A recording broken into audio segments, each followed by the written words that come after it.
Chapter 12 class 9th का है ये, एक ही एक्सरसाइज है और ये फर्स्ट क्वेश्चन है चैप्टर 12 का। सर्वे कंडक्टेड किया है एक ऑर्गेनाइजेशन ने और बीमारियों के कारण है, मतलब अलग अलग फीमेल्स में अलग अलग क्योजेज हैं इलनेस के और डेथ के, तो उसकी परसेंटेज गिवन है। देखिए डाटा नीचे से गिवन है रिप्रोडक्टिव हेल्थ कंडीशन की वजह से, और ये अलग अलग कंडीशन है, और ये वाली जो है ना ये परसेंटेज गिवन है।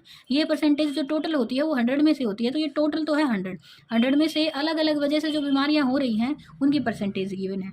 सबसे पहला जो इसमें क्वेश्चन बनता है, आपको इसके लिए क्या बनाना है, बार ग्राफ बनाना है। तो जो लाइन है ना ये वाला एक्स एक्सिस, ये रिप्रेजेंट करेगा किसको, क्योजिस को, कारण जो है बीमारियों के उसको रिप्रेजेंट करेगा। ये वाला जो रिप्रेजेंट करेगा ये किसको करेगा, परसेंटेज को, परसेंटेज मेन जो है। और तो सब आप इससे टेबल से ही लिख लोगे, आपको मेन जो है वो बार ग्राफ बनाना आना चाहिए। ये वाला पॉइंट जो रहेगा वो 0 रहेगा। अब कई बार कंडीशन कुछ अलग होगी, वो मैं बताऊंगी। कई बार ग्राफ ही बहुत आगे से मतलब 120 से हो रहा है, तो उसमें हम नीचे कुछ और ले लेते हैं, यहाँ पे 0 ही लेना है। अब देखिए ये यूनिट कैसे लेनी है, यहाँ से इंटरवल कैसे सेट करना है, तो ये कुछ इस तरीके से लेना है। देखिए मैं अगर इस पॉइंट को 0 मान रही तो मैं फर्स्ट वाला जो मानूंगी ये 10 मानूंगी, 10 है। सेकंड वाला इससे नेक्स्ट वाला जो है वो कितना है, 20 है। फिर उससे नेक्स्ट वाला जो है वो 30 है, और लास्ट वाला जो है आप थोड़ा सा और नीचे ले लीजिएगा, ऊपर थोड़ी जगह रह जाएगी, ये 40 है। ठीक है, मैं इतना ही दिखा सकती हूँ, इसी वजह से मैंने इतना ही लिया है। अब उसके बाद क्या करना है, अब उसके बाद तो आपको ये ड्रॉ करना है। अब हर एक को नाम दे दीजिए, जैसे रिप्रोडक्टिव हेल्थ कंडीशन है, इसको मैंने RHC का नाम दे दिया, नीचे लिख दीजिएगा कि मैंने इसको शॉर्ट फॉर्म में दे दिया है। ये जो NC इसको दे दिया, ये I मान लिया, इसको CC मान लिया, तो सब का अलग अलग नाम है। अब ये वाला जो है ना, ये वाला इंटरवल आपकी इच्छा पे है। अगर मैं चाहूँ तो मैं इतना बड़ा ले लूँ, कोई दिक्कत नहीं है, बट फिर मैं लिख दूंगी ना यहाँ, मेरा जो इतना ये पार्ट है, हाँ फिक्स रखना है। क्या फिक्स रखना है, जैसे RHC के लिए मैंने 2 लिए ना, तो फिर नेक्स्ट वाले के लिए भी मैं 2 ही लूँगी, बट मैं 2 लूँगी नहीं, मैं यहाँ 1 ही रखूँगी। मैंने ये RHC के लिए लिया है और मुझे उसके लिए 31.8 जाना है, तो कुछ इस तरीके से होगा 31.8। तो यहाँ से देखिए 30 तो ये रहा, तो अब इससे आगे चलूँगी तो 31, 32, 33 और 40 तक, मतलब हर एक लाइन एक, जैसे ही मैं एक लाइन ऊपर जा रही हूँ तो मैं 1 बढ़ रही हूँ। ये कैसे पता चला, मेरे पास 10 यूनिट रिप्रेजेंट करी हैं, कितने नंबर्स को, देखना 10 को ही। कैसे देखो, 0 से 10 तक गया, तो इसमें के बीच में कितनी लाइनें हैं, 10 ही लाइनें हैं, और कितनी है, 10 ही यूनिट है, तो एक लाइन 1 को रिप्रेजेंट करी है। जैसे ही मैं 0 से 1 लाइन ऊपर जाती हूँ तो मेरा कितना आएगा, 1 आ जाएगा। ऐसे ही यहाँ से 30 से 1 ऊपर जाते ही क्या आएगा, 31, और फिर 31 से 1 ऊपर जाते ही इससे अगली ही लाइन ये 32 हो जाएगी। तो मुझे तो उससे भी थोड़ा सा मतलब नियर अबाउट 32 ही रहना है, ये वाला आगे। तो इसके लिए मुझे क्या करना है, कुछ 32 के आसपास ही रहिएगा, स्केल से लगाइएगा ये लाइन। मुझे अभी स्केल यूज़ करने में थोड़ा सा परेशानी हो रही है। ये बन गया, तो ये किसके लिए, RHC के लिए बना दिया। फिर है ये न्यूरो साइकाइटिक कंडीशन जो है NC के लिए, यहाँ NC लिखिएगा नीचे, और फिर उसके बाद उसके लिए है 25.4। तो 25 कहाँ रहेगा, 20 से ऊपर बीच में आएगा, बिल्कुल बिल्कुल एग्जैक्ट बीच में, किसके, 30 और 20 के। ये 25 है और मुझे कितना चाहिए, 25.4। इससे अगली लाइन 26 पे जाएगी, तो मैं बीच में ले लेती हूँ किसके, 25 और 26 के। ये लाइन आपको हाथ से नहीं करनी है, मेरी एग्जैक्ट हो रही है, आपको स्केल यूज़ करना है, नहीं तो आपसे हिल जाएगी थोड़ी सी। ये NC के लिए होगा। फिर I के लिए देखो, इंजरीज के लिए है कितना, 12.4। तो 12 देखो, 11 10 से ऊपर और 12, और अगला जो होगा वो 13 होगा, मुझे लेना 12.4, तो बिल्कुल एग्जैक्ट बीच में ले लेंगे किसके, 12 और 13 के नियर अबाउट हो गया। ये आप बहुत बड़ा भी बना सकते हो, उसमें और ज़्यादा इजी हो जाएगा, बट मुझे ऐसे ही सही लग रहा है। अब उसके बाद है CC के लिए, कार्डियोवास्कुलर कंडीशन के लिए CC, उसमें है 4.3। तो 4 कहाँ आएगा, देखो 1 2 3 4, 4 पे तो ये है 4.3 है, तो बिल्कुल उससे थोड़ा सा माइन्यूट सा ऊपर बढ़ती लाइन, आपको बस उसकी मोटाई से ही हो जाएगा वो कवर है, इतना ही करना है। ये कितना है, 4.3 है। अब और आगे चलिए, देखिए 2 रह गए हैं, 4.1 और 22 है। तो 4.1 है किसके लिए, RC के लिए, तो वो भी लिख लेते हैं यहाँ पे, RC के लिए है 4.1। तो 4.1 देखिए, 4 अभी लगाया था 4.3 में, और 4.1 में ज़्यादा कुछ डिफरेंस नहीं होगा, इतना सही होगा, बस मैं इतना ही दिखा सकती हूँ इसको 4.1 को। और फिर है 22.0 है, तो 22 तो इसी है निकालना। ये देखिए 22 यहाँ है, 20 के बाद 21 और 22 यहाँ से देखना है, 20 के बाद 21 22 और 30 तक जा रहा है, तो 22 कौन सी है, उससे 2 आगे 20 से आगे, तो ये कौन से वाली लाइन बनेगी, बिल्कुल एग्जैक्ट लाइन के ऊपर से लगाना है, बीच में से नहीं लेना है। और ये बन गया किसके लिए, इसका नाम और लगा देंगे, देखिए वैसे लगाने में ऐसे हो जाएगा, ध्यान रखना है, स्केल ही यूज़ करना है आपको, हाथ से नहीं लगानी। तो ये हो गया, ये है अदर क्यूजीज के लिए, तो इसको ओसी मान लेते हैं। और अगर आपको अच्छा लगे तो बेस्ट है कि 31.8% है ये 25.4%। आप इसको कवर भी कर सकते हो, बच्चे अलग अलग तरीके से डेकोरेट कर देते हैं, कोई दिक्कत नहीं है, आप कर सकते हो ऐसा। 4.3 है, 4.1 है, और ये 22.0 है। अगर आप ऐसे लिख देते हो ना इसको, तो टीचर को ईजी रहेगा देखना कि ये बच्चे ने यहाँ से लेके यहाँ तक इस तरीके से रिप्रेजेंट किया है। वो बार बार है ना हमें टेबल देखनी पड़ती है, हम चेक करते हैं। तो ये है फर्स्ट क्वेश्चन। अब इसमें कुछ क्वेश्चंस और पूछे गए हैं, वो बता देती हूँ मैं आपको। रिप्रेजेंट, अब वो ग्राफिकली रिप्रेजेंटेशन मैंने अभी करा दिया आपको। Which condition is major cause, जो मेन कारण है वो क्या है, ये जिसकी फ्रीक्वेंसी सबसे ज़्यादा है। I think frequency distribution table आपको पहले वाली क्लासेज में सीख लिया होगा आप लोगों ने। तो इसकी फ्रीक्वेंसी सबसे ज़्यादा है, तो यही जो है वो मेन कारण है इसका, फीमेल्स में डेथ का, क्योंकि इसका जो परसेंटेज है सबसे ज़्यादा है। तो क्या आएगा, रिप्रोडक्टिव हेल्थ कंडीशन की वजह से होती है। फिर नेक्स्ट क्वेश्चन में पूछा गया है 2 मेन कारण बताने हैं। तो एक तो रिप्रोडक्टिव है, तो मेन है, सबसे मेन है, और उससे अगला मेन जिसमें दूसरे नंबर पे है, तो 25.4 है। तो ये वाला भी क्या है, न्यूरोसाइकाइट्रिक कंडीशन भी जो है, ये दोनों ही नाम आपको लिखने हैं। ठीक है, तो अब इससे नेक्स्ट वाला क्वेश्चन कर लेते हैं। अब इसको कैसे समझना है, मैंने ना इसको यहाँ से ऐसे कर देना है थोड़ा सा। अब इसका मतलब क्या हुआ, ये स्टार्ट ही कितने से देखना, 900 से नीचे है ही नहीं। तो इसका मतलब मैंने जो शुरुआत की है ना इसकी, वो किससे, 0 से नहीं, किससे की है, 900 से की है। इससे इजी रहेगा। अब मैं नीचे वाले को कितना बड़ा बनाऊँ इसको, अब डिफरेंस जो लूंगी ना वो 10 का लूंगी मैं। 910, 920, 930, बस इतना ही सही था इसमें समझने का। 940 और तो ईजी हो जाएगा, 950 और 960। हाँ, ये गलती ना करना कि फ्रीक्वेंसी दे रखी है 900 और मैंने 0 पे ही रख लिया उसको। मैंने जो सबसे छोटी फ्रीक्वेंसी देखी वो 910 है, तो उससे पहले वाली को मैंने यहाँ ऐसे करना है थोड़ा सा, ऐसे ऐसे ऐसे कि ये मैंने कुछ जो है वो अंदर की साइड उसमें रख लिया है। मेरी जो शुरुआत हुई है यहाँ से वो 900 से हुई है। ठीक है, 960 हो गया, 970 हो गया है, 70 से ऊपर नहीं दे रखा है, फिर भी मैं 980 तक बनाऊंगी। इतना सा तो आपको करना ही है, ये 980 हो गया। ठीक है, हाँ, ये अब इसको ये लिखना है, ये क्या है, यहाँ से डेटा लिख देना है, नंबर ऑफ गर्ल्स हैं ये, नंबर ऑफ गर्ल्स पर 1000 को 00 लिख लिए, ये बॉयज़, बहुत लंबा सा हो गया था, मैंने इसलिए उसको मैथमेटिकली लिख लिया है। अब नीचे वाला जो रिप्रेजेंटेशन है वो क्या है, वो सेक्शंस हैं, मतलब अलग अलग कास्ट के लिए है सबका। ठीक है, ऐसा है ये आपका क्वेश्चन। अब बना लेते हैं। सबसे पहला है एससी में, तो एससी ही लिखेंगे नीचे। एससी के लिए है कितना, 940, तो 940 दिख ही रहा है। अब तो ये आपके लिए बिल्कुल हलवा क्वेश्चन है, सीधी लाइन ये वाली, ये हाथ से ना लगाइएगा, स्केल यूज़ कीजिएगा, बच्चों से टेढ़ी हो जाती है लाइनें, फिर अच्छा नहीं लगता। अब नेक्स्ट वाले के लिए है क्या, 70। अगर आप स्पेस रखना चाहते हो, पीछे पूरा लिखोगे ना नीचे शेड्यूल कास्ट, तो इतने बड़े से में आएगा। ठीक है, अब ये 970 पे है, और ये क्या है, किसके लिए है, ये एसटी के लिए। तो इसका मतलब 1000 लड़कों पे एसटी कैटेगरी में कितनी लड़कियां हैं, 970। फिर उसके बाद आता है नॉन एससी, और एन लिख लेना, एन एससी और ये एसटी, ना तो एससी में है ना एसटी में है। तो ये कितनी है, 920 है, तो ये रहा 920, ये हो गया। फिर उसके बाद है किसके लिए, बैकवर्ड डिस्ट्रिक्ट के लिए, इसको बीडी लिख दो शॉर्ट फॉर्म में, और इस पर कितनी है, 950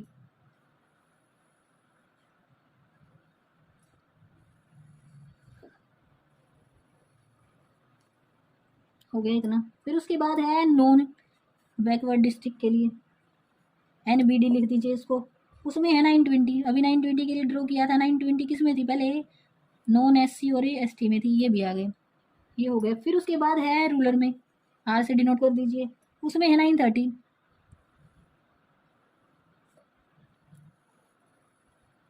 ये हो गया। फिर उसके बाद है अर्बन में 910 है, सबसे कम शहरों में है, इसका मतलब कितनी है, 910। तो ये बन गई आपकी बार ग्राफ, ग्राफिकल रिप्रेजेंटेशन बन गई है। अब इसमें कुछ क्वेश्चन भी पूछे गए हैं। Represent the information, bar graph बनाना है। In the classroom discuss what conclusion can be arrived at from the graph. ये तो मैं अभी बता ही रही हूँ आपको साथ साथ, लेकिन सबसे ज़्यादा जो कंडीशन खराब है, लड़कियाँ सबसे कम किस में है, शहरों में है। और फिर यहाँ पे सबसे ज़्यादा जो अच्छी कंडीशन है वो है किसमें, 970 वाली है, एसटी में है, शेड्यूल ट्राइब में है सबसे ज़्यादा। ठीक है, तो ये कुछ चीज़ें हैं जो डिस्कस करनी हैं, बस इतना ही है क्वेश्चन। फिर नेक्स्ट क्वेश्चन भी सेम एज इट इज़ ऐसे ही है, उसमें ABCD पॉलिटिकल पार्टी दी रखी है। ए से लेके एफ तक अलग अलग पार्टी हैं, और उसमें सीट जीती है उन्होंने, सीट वोन कितनी की है, तो उसमें जो ग्राफ बनाएगा वो 75 तो मैक्सिमम जा रहा है और 10 जो है वो मिनिमम है। तो इसको 0 to 80 लेंगे हम। सबसे पहला जो है यहाँ से 0 से ही शुरू करेंगे, 0 है, ये कितना है 10, 20, 30, 40, ये बॉक्स बने हुए हैं।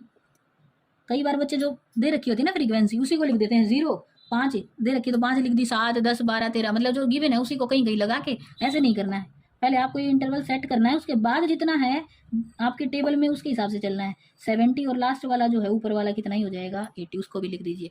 ऊपर ये लिखना भी अच्छा है कि ये वाई एक्सिस है और ये जो है ये क्या ही है एक्स एक्सिस। ये पॉलिटिकल पार्टी है,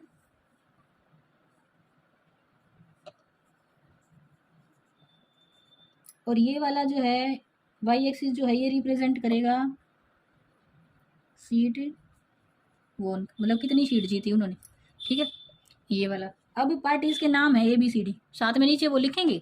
जैसे ये ए पार्टी है, यहाँ पे बी के लिए बनाएंगे, यहाँ पे सी के लिए गैप रखें तो रखें, नहीं रखें तब भी कोई दिक्कत नहीं है। DE और F हो गया। यहाँ से ए ने 75 किया तो 75 80 और 70 के बिल्कुल एग्जैक्ट बीच में है। और ये याद रखिएगा, देखिए मैंने 0 से 10 में 10 ही लाइन है, तो हर एक लाइन एक बढ़ रहा है ऊपर की साइड, ठीक है,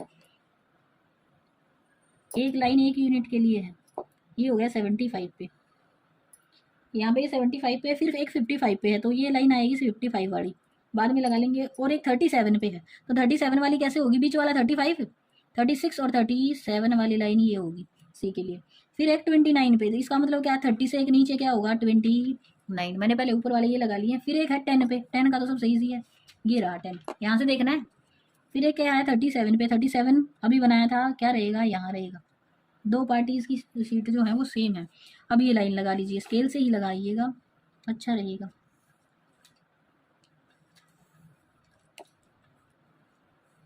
ये हो गया, ये हो गया, यहाँ से ये और लास्ट वाला ये, तो ये रिप्रेजेंटेशन हो गई आपकी बार ग्राफ की, जो आपको डाटा गिवन था उसकी रिप्रेजेंटेशन हो गई। अब पूछा विच political party won the maximum number of seat, ये दिख ही रहा है सबसे ऊपर वाला जो जिसका है, जिसकी हाइट सबसे ज़्यादा है, तो ये वाली पार्टी है, लिखा भी हुआ है वहाँ पे 75 सीट मिली। यहाँ पे भी लिख दीजिए, कोई दिक्कत नहीं है। इसको 75, इसको 55, इसको 37, इसको 29, इसको 10 और इसको 37 सीट मिली, ठीक है, तो इतनी सीटें मिली हैं इनको। ये थर्ड क्वेश्चन तक हो गया। अब उसके बाद आ जाएंगे ज़्यादातर हिस्टोग्राम के क्वेश्चन है। हाँ, फोर्थ क्वेश्चन हिस्टोग्राम से रिलेटेड है। The length of 40 leaves of a plant are measured, मतलब 40 पत्ते लिए हैं किसी प्लांट के, उनकी लेंथ में मेजर कर रखी है जो कि मिलीमीटर में है। And the obtain data is represented, जिसे एक टेबल बना रखी है। ये है फोर्थ क्वेश्चन।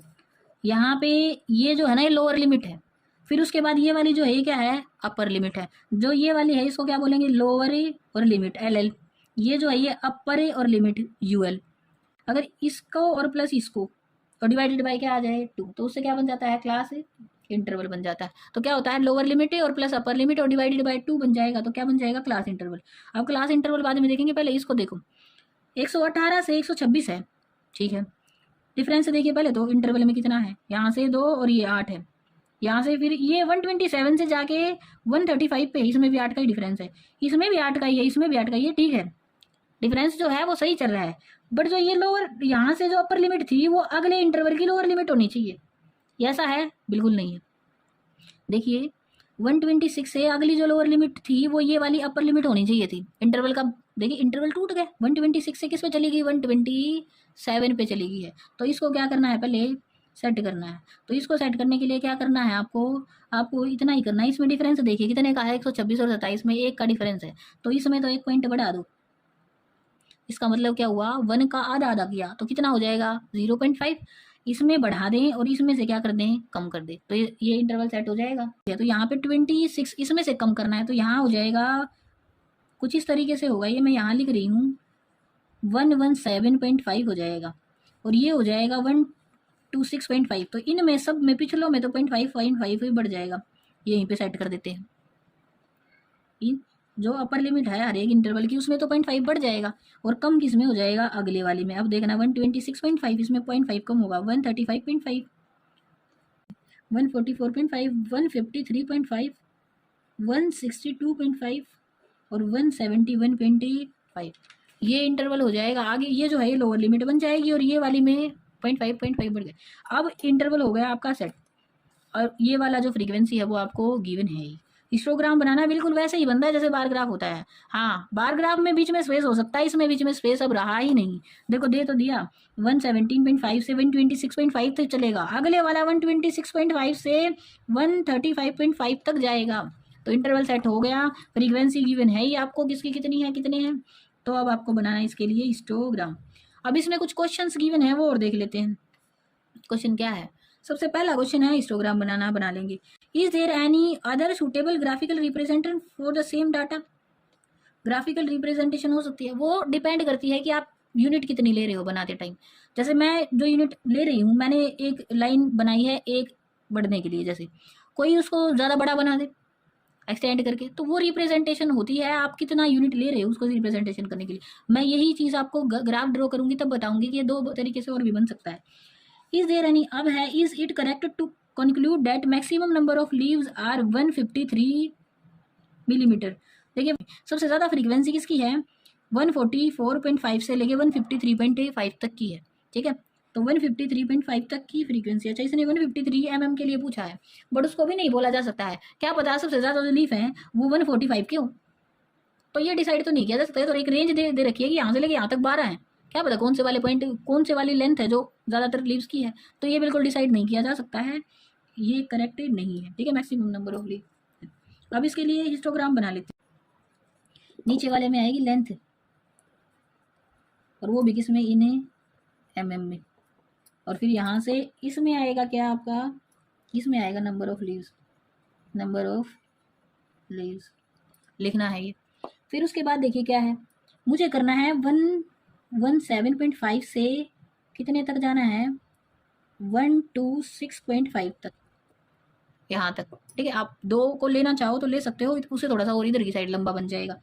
अब इतना ले लिया और मैं जो रिप्रेजेंट कर रही हूँ ना कुछ ऐसे कर रही हूँ, मैंने पॉइंट ये 0 लिया है और ये 10 लिया है और ये हो गया मेरा क्या 20। तो मेरा ग्राफ देखना इतना छोटा सा बनेगा प्यारा सा, मेरी मर्जी है मैं कितना भी ले सकती हूँ। अब देखो पॉइंट में तो है नहीं कुछ, 2 पे आएगी तो 2 पे तो एक ये रहा 2 ये रहा, बात खत्म, यहीं पे खत्म हो जाएगा ऐसे ही। बट पहला जो है ना वो 117.5 से लेके 126.5 तक 3 पे है, तो 3 पे जो बनेगा ना 1 2 3, तो यहाँ पे ही आएगा बस ये इतना सा, बस इतना सा। नेक्स्ट जो है वो कितने पे है, 5 पे है, 5 पे इससे 2 ऊपर बढ़ जाएगा तो कितना आ जाएगा, इतना। इंटरवल आपको सबके लिए नीचे लिखना है। फिर उसके बाद कितने पे है, 9 पे, 9 पे कितना होगा, 10 से 1 कम, हर एक लाइन 1 यूनिट ऊपर बढ़ रही है। फिर उसके बाद कितना है, 12, 12 होगा 10 से 2 ऊपर, कुछ इस तरीके से। देखिए कितना छोटा सा है, गलत थोड़ी ना है, फिर ये मेरी रिप्रेजेंटेशन पे है कि मैं कितना मान रही हूँ। फिर है 5, नेक्स्ट वाले पे इंटरवल जरूर लिखना है नीचे, यहाँ पे सबके लिए इंटरवल लिखना है। फिर उसके बाद कितना है, 4 है, और लास्ट वाले पे कितना है, 2 है। ये बन गया, इतना इजी है बनाना, मुश्किल नहीं है बिल्कुल भी। एक्स एक्सिस और वाई एक्सिस जरूर लिख लीजिएगा साथ में। ये 6 क्वेश्चन है, 2 टीम गिवन है, पहले बनानी है frequency distribution table. Frequency distribution table बनानी मुश्किल नहीं होती है, काफ़ी ईजी होती है बनानी। ऐसे बनानी है फ्रीक्वेंसी डिस्ट्रीब्यूशन टेबल, ये सेक्शन ए के लिए सेक्शन बी के लिए है, ठीक है। अब यहाँ से मैं जो ले रही हूँ ना, देखिए मर्जी है आपकी कैसे लेना है आपको, मुझे तो थोड़ा सा 20 तक गया तो इतना ही लो बस। 5 है, 10 जैसे पिछले में लेके दिखाया था, 15 है, और मैक्सिमम कितना हो गया, ये होगा 20, यहाँ तक ही बन जाएगा, ज़्यादा ऊंचा बनाने से क्या ही हो जाएगा, ठीक है। ऐसे लेना है। अब ये जो है ना, ये जो है ये रिप्रेजेंट हो रही है किसकी, फ्रीक्वेंसी को दिखा रहा है ये,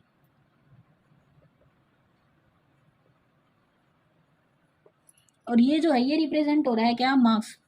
देखो अब यहाँ से 10 20 30 40 50 ऐसे ले लिया मैंने, 0 से 10 10 to 20 20 to 30। मैं पहले सेक्शन ए के लिए बना रही हूँ, तो अभी किया था क्लास इंटरवल निकालना, लोअर लिमिट और प्लस से अपर लिमिट और डिवाइडेड बाय 2, तो कितने पे आएगी, 5 पे आएगी। तो इसका मतलब ये वाला पॉइंट है, कौन से वाला, ये वाला। इस वाले पॉइंट पे फ्रीक्वेंसी कितने पे जाएगी, 3 पे जाएगी। तो 3 देखना कहाँ आएगा, ये यहाँ तक 5 में जा रहा है, तो इसका मतलब एक लाइन से 2 लाइन से एक बढ़ेगा, तो 5 पे जा रहा है तो 3 तक जाना है मुझे, तो 3 तक जाना है। तो देखो ये बीच वाला जो एग्जैक्ट पॉइंट है 2.5 है, जैसे इससे एक लाइन आगे बढ़ूंगी, 6 लाइन जब चलूंगी ना तो मेरे पास 3 आएगा। तो ये वाली लाइन रिप्रेजेंट करिए किसको, 3 को, बट मुझे मिड वाला पॉइंट पे चलना है, तो ये वाले पॉइंट पे जाना है, बिल्कुल एग्जैक्ट 5 वाले पे, ये बीच में 5 है, और इसका ये वाला पॉइंट चाहिए। देखो सबके लिए अलग सिंबल बनाना, जैसे मैंने सेक्शन ए के लिए मैंने सर्कल बना दिया, और मैं नीचे यहाँ पे लिख भी दूंगी, जब मैं सर्कल बना रही हूँ ना, ये रिप्रेजेंट कर रहा है किसको, ए सेक्शन को, ये रिप्रेजेंट करने का तरीका है अपना।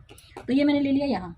अब उसके बाद है 10 to 20 के बीच में क्या आएगा, बीच वाला एग्जैक्ट पॉइंट निकालने की जरूरत नहीं होती, दिख रहा है 15 आएगा बीच में, 15 है, और वो कितने पे है, 9 पे है, तो 9 पे है तो 9 चलो, ये तो 10 है, 10 से 2 नीचे रहेगा क्या, 9, तो 9 कहाँ आएगा, ये वाली लाइन पे आएगा, तो कहाँ से, क्या सर्कल ही लगाना है, और कुछ इस तरीके से पॉइंट बना के फिर सर्कल बनाना है चारों तरफ, ऐसा नहीं है कि मोटा बहुत मोटा कर देना, वहीं से काला नहीं करना उसको। फिर उसके बाद है 20 और 30 के बीच में है क्या, 17, 20 और 30 के बीच में 17 आएगा, 15 से 4 ऊपर लाइन 4 बढ़ानी है, तो कुछ यहाँ ये वाली लाइन जो है ना, ये रिप्रेजेंट करिए। अब इनके तो बीच में 20 और 30 के बीच में 25 है, और जाना कहाँ तक है, यहाँ तक, ये आई थिंक पेंसिल वाला दिख रहा होगा, तो यहाँ तक आना है, कहाँ तक है, यहाँ तक, ये वाला जो पॉइंट है ये बढ़ेगा कितना, मैंने 17 है ना, हाँ यही वाला पॉइंट है, ठीक है, ये वाला आ गया। फिर उसके बाद इसके बाद जाना है आपको 30 to 40 के बीच में 35 आएगा, और 35 किस पे जाएगा, 12 पे, तो 12 कितने पे होगा, 12 होगा 10 से 4 ऊपर लाइन, 1 2 3 4, मतलब ये वाला पॉइंट आएगा, बिल्कुल 10 और 15 के बीच में तो 12.5 होगा, उससे एक लाइन रहेंगे नीचे, तो 12 आ जाएगा, ये भी लगा लिया।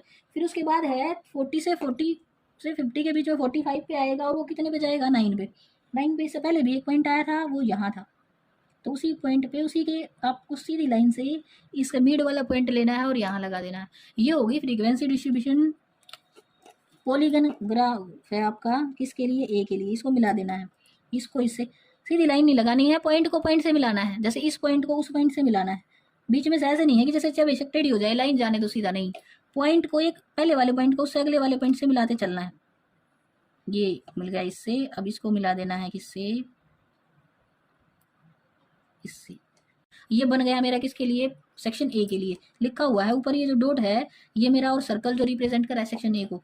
अब एक दूसरे के लिए बनाएंगे ना, उसके लिए एक स्क्वायर बना लेते हैं और बीच में डॉट लगा देना, ये किसके लिए है, सेक्शन बी के लिए, लिख दीजिएगा, यहाँ सेक्शन है और बी के लिए, ठीक। अब चलो इसमें बी में है 0 से 10 है ही, दोनों में सेम, और 5 पे जा रहा है, तो 5 वाला कहाँ जाएगा, 5 के बीच, 0 और 10 के बीच में भी 5, और जाना भी कहाँ तक है, 5 तक ही जाना है, तो ये वाला पॉइंट। अब इसको कवर करना है किससे, एक स्क्वायर से, इससे ही अलग अलग दिखेंगे दोनों। अब 10 और 20 के बीच में कितना जाना है, 19, और 19 10 और 20 के बीच में 15 आएगा, और 19 आएगा 20 से 2 लाइनें नीचे, बनाना के पॉइंट और बना देना है स्क्वायर।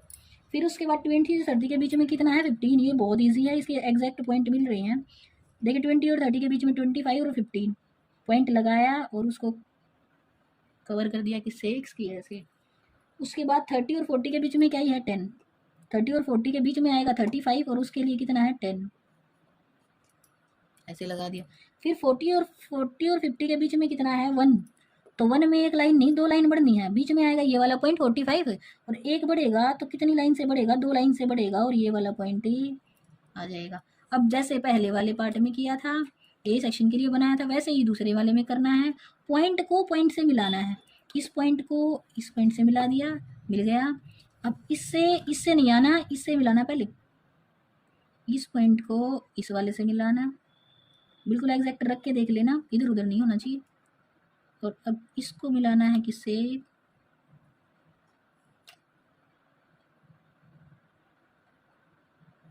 इससे, और फिर इसको मिलाना है लास्ट वाले से जो कि 45 पे जाएगा, इससे।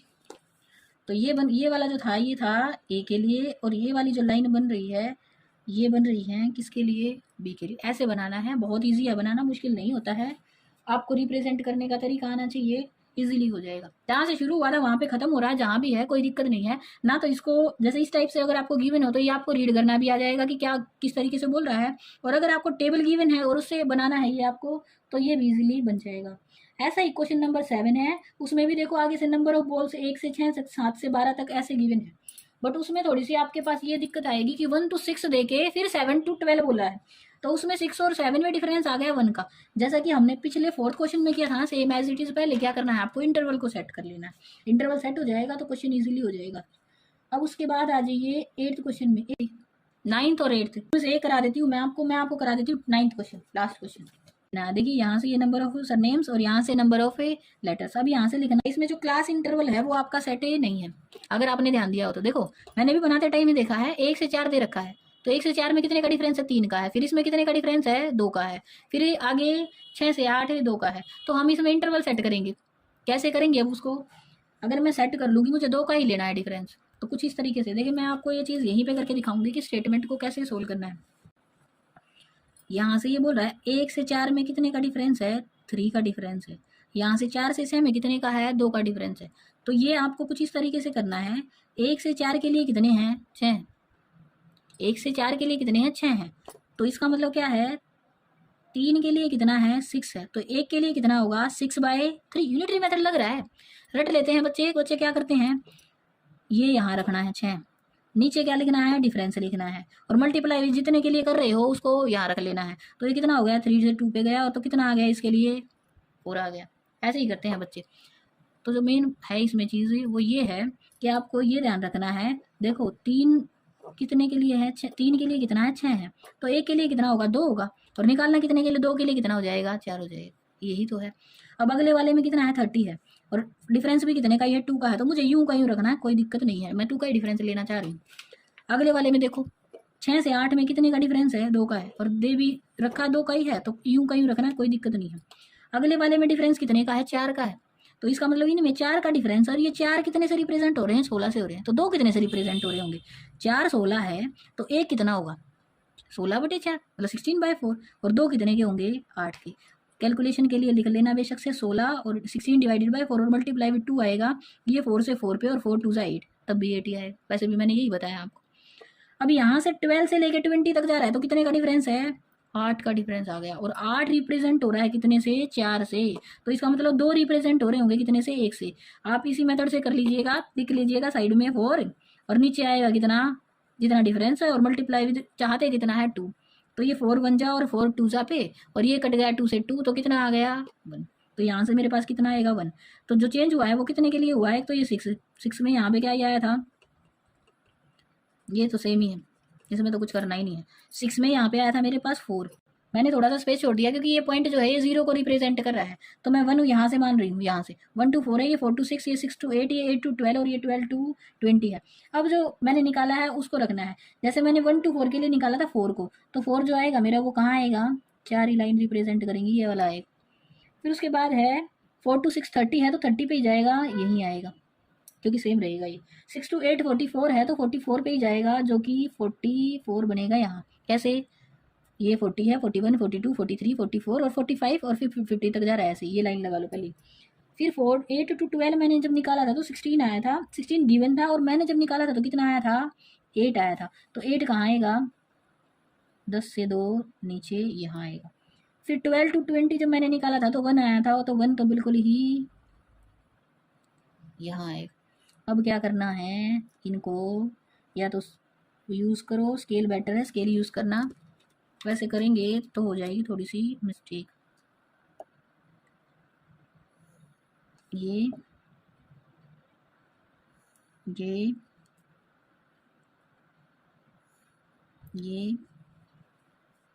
फिर ये यहाँ 4 पे था, बस इतना ही है। तो पहला जो है वो 4 पे था, ये 30 पे था, ये 44 पे है, ये 16 पे है, और ये कितने पे था, 1 पे। इसमें तो बाहर ही लिख लेना, स्पेस ही नहीं है अंदर।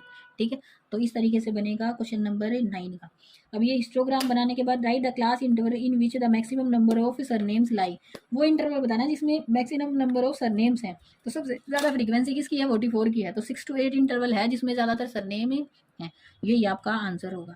तो ये आपकी चैप्टर 12 में बस एक ही एक्सरसाइज थी जिसके मैंने ज़्यादातर क्वेश्चन करा दिए, जो सेम से थे वो मैंने नहीं कराए हैं। तो इतना ही है इस चैप्टर में बस।